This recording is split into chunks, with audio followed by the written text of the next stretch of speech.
बरीद के कारखाना बाजार, गड्डी बाजार, स्टाम्प फरोश बाजार, चोरी बाजार, मीन बाजार में बल्दिया की नाअहली, जगह जगह नाजायज तजावुजात की भरमार।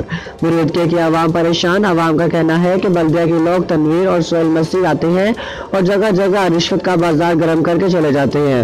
हर 15 दिन बाद याद आते हैं, ये दुकानदार से मुंथली लेकर चले जाते हैं। बरीद के अवाम ने DCO और फिर वज़ीर आला पंजाब उस्मान बुज़दार से इस चीज़ पर नोटिस लेने का मुतालबा किया है।